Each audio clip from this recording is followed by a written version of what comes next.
សួស្តីអ្នកនរគ្នាហើយនៅក្នុងវីដេអូនេះដែរខ្ញុំនឹងមកប្រាប់អ្នកនរគ្នាអំពីការប្រើប្រាស់ do ហើយនិង does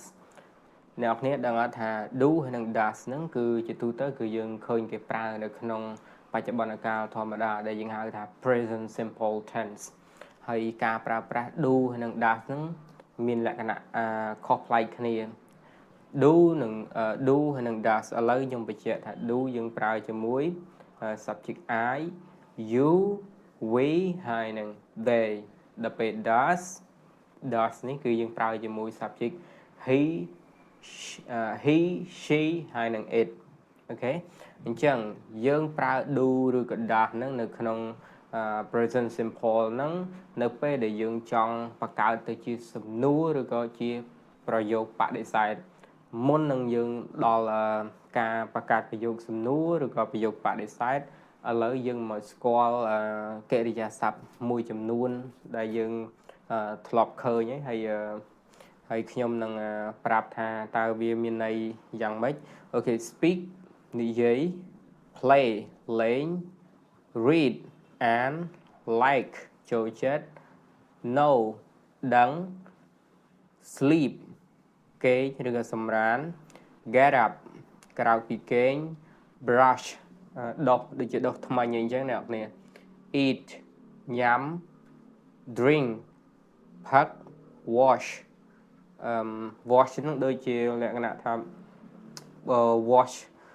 clothes មានន័យថាបោកសម្លៀកបំពាក់អញ្ចឹងអ្នកនរគ្នា wash hand មានន័យថាលាងដៃអញ្ចឹងចុងក្រោយនេះគឺពាក្យ use អូខេ use យើងបកប្រែថាប្រើប្រាស់អញ្ចឹងបើសិនជាយើងចង់និយាយជាមួយនឹង speak នេះបើសិនជាយើងចង់សួរថាតើអ្នកចេះនិយាយភាសាអង់គ្លេសដែរអត់យើងអាចសួរគេថា do you speak English អូខេ do you speak English តើអ្នកចេះនិយាយភាសាអង់គ្លេសដែរអត់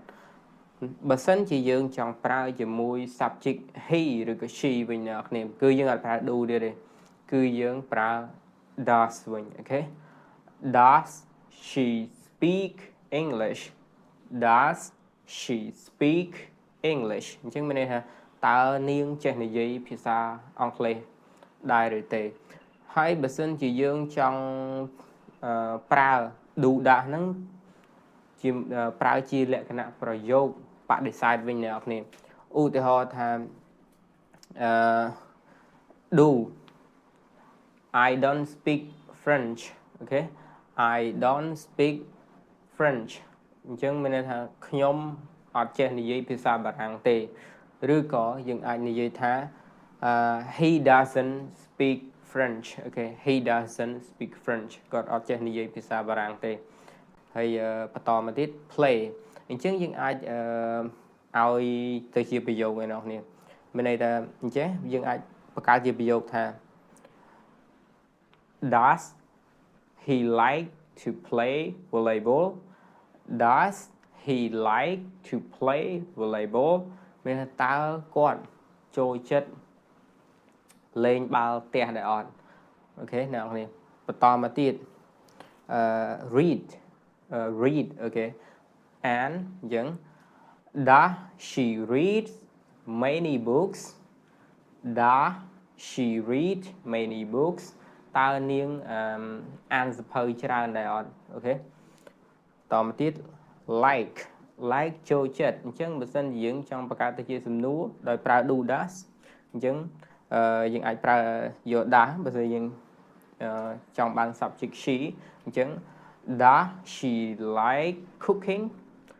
does she like cooking មានន័យថាអត្ថន័យគេសួរថាតើនាងចូលចិត្តការចម្អិនអាហារដែរអត់អូខេ does she like cooking ហើយបន្តមកទៀតគឺ no ដឹងអញ្ចឹងបើយើងចង់សួរពីណាម្នាក់ថាគាត់ចេះប្រើកុំព្យូទ័រអត់យើងអាចនិយាយជាប្រយោគមកថា do you know how to use a computer okay do you know how to use a computer តើអ្នកដឹងពីរបៀបប្រើប្រាស់កុំព្យូទ័រដែរអត់អូខេបន្តមកទៀត sleep sleep គេងអញ្ចឹងយើងអាចប្រើប្រយោគបើសិនជាយើងសួរដែលប្រើ does យើងអាចសួរគេថា what time does she go to sleep what time does she sleep ក៏បានដែរអ្នកនរគ្នាមានន័យថា what time does she sleep មានន័យថាតើនាងគេងនៅម៉ោងប៉ុន្មានអូខេហើយ get up អញ្ចឹងយើងអាចយក do ម្ដងណា do what time do you get up អូខេ what time do you get up តើអ្នកក្រោកឡើងនៅម៉ោងប៉ុន្មានអូខេ what time do you get up brush អូខេសំដៅលើដុសធ្មេញកន្លែងហ្នឹងអូខេហើយមានអត្ថន័យយើងបកប្រែថាដុសនេះ brush យើងអាចបង្កើតទៅជាសំណួរថា how many times do you brush your teeth every day how many times do you brush your teeth every day មានន័យថា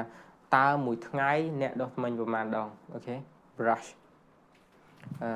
eat ញ៉ាំអូខេ eat អញ្ចឹងបើសិនយើងចង់សួរថាតើនាងញ៉ាំអាហារពេលព្រឹកនៅម៉ោងប្រមាណយើងអាចបង្កើតទៅជាប្រយោគមកថា what time does she eat breakfast អូខេ what time does she eat breakfast តើនាងញ៉ាំអាហារពេលព្រឹកនៅម៉ោងប៉ុន្មានអូខេ drink គឺយើងបកប្រែថាផឹកណាផឹកទឹកអីចឹងទៅអញ្ចឹងយើងអាចបង្កើតទៅជាសំណួរបានដែរអញ្ចឹងយើងយក do យកមកប្រើមកdo you drink plenty of water every day do you drink plenty of water every day តើអ្នកផឹកទឹកច្រើនអត់ជារៀងរាល់ថ្ងៃអូខេ wash អូខេ wash កន្លែងហ្នឹងយើងបកថាបើសិនជា wash clothes មានបោកសម្លៀកបំពាក់អីចឹងទៅអញ្ចឹងយើងអាចសួរថាយើងប្រើ does ម្ដងមក does she wash her clothes every day does she wash her clothes every day តើនាងបោកសម្លៀកបំពាក់ជារៀងរាល់ថ្ងៃដែរអត់អូខេហើយចុងក្រោយនេះគឺ use អូខេ use យើងអាចយក do មកសួរម្ដងមកអ្នកនេះ do you use your smartphone every day អូខេ do you use your smartphone every day តើអ្នកប្រើប្រាស់ smartphone របស់អ្នកជារៀងរាល់ថ្ងៃដែរអត់អូខេ do you use your smartphone every day តើអ្នកប្រើទូរស័ព្ទរៀងរាល់ថ្ងៃដែរអត់អូខេអញ្ចឹងយើងបានដឹងមានន័យថា do does គឺយើងប្រើនៅពេលដែលយើងចង់បង្កើតទៅជាសំណួរឬក៏ជាប្រយោគបដិសេធហើយវីដេអូនៅថ្ងៃហ្នឹងគឺមានតែប៉ុណ្្នឹងហើយខ្ញុំនឹងជួបអ្នកទាំងគ្នានៅវីដេអូក្រោយទៀត Goodbye see you later